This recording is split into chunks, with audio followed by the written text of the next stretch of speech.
Internet, it is Item Malik Aaron, and welcome back to the channel, part 106. So, things this episode are a tad more interesting than the last few episodes, but it's not by a lot, unfortunately.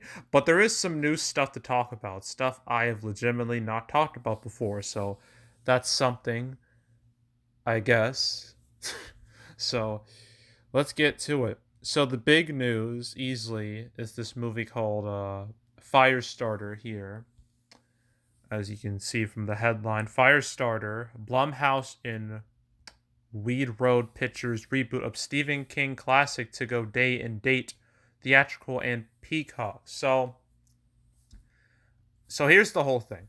So that date, May 13th of 2022, that date was kind of occupied for a long time with an untitled movie. But now we know what that movie is. It's this. Yeah. So this movie, Firestar, will come out in May. It's a summer movie. But that's not all, folks. It's going to go on Peacock as well. So this will be our fourth movie getting the Peacock treatment. There was Boss Baby 2. There was Halloween Kills. And next, actually in a few days, it's going to be Marry Me. So, yeah, like, I think I think Universal's the only studio who's still really going in on streaming. So, yeah, because we all know Warner Brothers, they stopped with the HBO Max experiment. They're definitely going to stop now. Now they're getting sued over Matrix 4. So that's going on. I've heard there's been no word from Disney regarding the continuation of the whole Disney Plus Premier Access thing. Heard nothing from Paramount regarding Paramount Plus, so I think Universal's the only one still doing it. So there's that. And yeah, this part right here is important. They say, as of this minute, it's questionable whether Peacock availability of a movie shaves off a lot at the box office given the fact that the streamer has a small footprint. Yeah, like, say Halloween Kills, which came out last October. That was day and date on theatrical and Peacock. So you think it would get hurt financially because of this, considering what happened with, say, a Black Widow on Disney Plus or a good amount of Warner Brothers movies on HBO Max. No, that opened with like $49 million. That's more than the majority of movies that came out last year. Okay, and that was with streaming. So it's pretty clear that Peacock doesn't have a big presence in the grand scheme of things. So I don't think it's going to hurt it much at all. I mean, it's not like this movie was expected to be a $1 billion blockbuster or anything. That was not going to happen ever. So I don't think it will do much damage. And plus, Peacock, Universal, they need Peacock to do well. They need those paid subscribers. Not enough to be a free subscriber because that gives them nothing. You need to get they need people to pay for the service, like $5, $10. I'm paying for it only because it has WWE content. That's the only reason why I'm paying for it. But also you get more movies and stuff and TV, which is nice. But yeah, like they need those subscribers to go up and they feel this is the best way to do so. And will it work? Probably not. But they're at least trying. And this is the only movie getting the Peacock treatment. No, this other movie called Honk for Jesus, Save Your Soul. It has also been given the Peacock treatment. This doesn't have a release date yet. Apparently, it's supposed to come out later this year, so who knows when that'll be. But yes, this also has the same treatment. So it's kind of weird that Universal is, I guess, giving like smaller-ish movies this treatment. Like you think they go after the big movies so they can get big box office and big streaming numbers theoretically. All right. You think they would do that, but I guess they think that's too harmful and they'd lose a lot of revenue, which is a fact. That's the reason why you didn't see uh, F9 on Peacock the same day as theaters. And you're definitely not going to see Jurassic World Dominion in on Peacock and at the same time as theaters. That would be terrible. Even though it wouldn't do that much damage, it's better to do no damage at all. So yeah, I feel like with this, they're taking the movies that have like no real risk and just putting them on the service because people gotta pay for Peacock. So yeah, yeah. So those are the two Peacock movies. We're now up to, including Honk for Jesus. We're now at 5 total. Still not as much as HBO Max. I don't think anyone's gonna top that because they had a whole year's worth of HBO Max movies. Like Warner Brothers, I think they're gonna be number one with how many movies came to that streaming service the same day as theaters. And then last and certainly least, we got this minor movie, Miss Harris Goes to Paris. It's supposed to come out May 6th, the same day as Doctor Strange 2, but now it's moved to July 15th, which was probably for the best because why would any movie want to open up against Doctor Strange 2? I don't know. I mean, the first weekend of May, that used to be uh Marvel's big weekend. That's the weekend they made famous.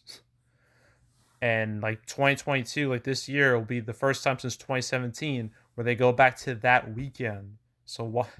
Any small movie thinking they can survive against a big Marvel movie, that's no. Just don't even try. And plus, this July 15th date is a lot less vicious because all it really has is like Bullet Train and Bed Rest as competition. And Bullet Train has potential, judging by the cast and who's involved. It has potential, but we have yet to see what it looks like. So I can't say that much about it. But Bed Rest, that's a non-factor. So it could do fine, although it is opening, to my knowledge, it's the weekend after Thor 4 or Thor God and Thunder. So Love and Thunder. So I don't know. Who knows at this point, but at least it's a comparably better time than Doctor Strange 2 in May. So there's that. And that's it. Yeah, nothing super exciting, but I guess the continuation of this streaming experiment is interesting enough. So, yeah. Now we got to ask that question. What will happen next? Don't know. I really don't know anymore. I mean, February's set. Yeah, it's very much set in stone. As it is pretty much all of March. I mean, definitely the Batman. I've been seeing ads for it, like quite a bit of ads recently. And you're probably going to see even more ads in the next few weeks because you know how Warner Brothers is with advertisements. Yeah, the rest of March looks stable. April looks pretty much set in stone. May looks set in stone, I guess. June, Lightyear. I know it released a new trailer and it didn't say anything about Disney Plus, but it'd be wise not to just expect it to be theatrical. Okay, just by the past results, what happened with Soul, what happened with Luca, what happened Turning Red, it'd be wise to not be too optimistic about its theatrical chances. So we'll have to wait and see. But right now, Disney have not said anything. Granted, they didn't say anything about Turning Red until they made their announcement like 2 months before the movie came out. So who knows? Who knows? But let's hope for the best, okay? Let's hope for the best. July looks stable, I guess. I mean, some of these movies have yet to have ad campaigns yet, but granted, that's like in 5 months. They have plenty of time. August looks deader than dead. You think one of these big movies would move there to make some money, but I guess not. September 22nd, no one's no, September 2nd. There we go.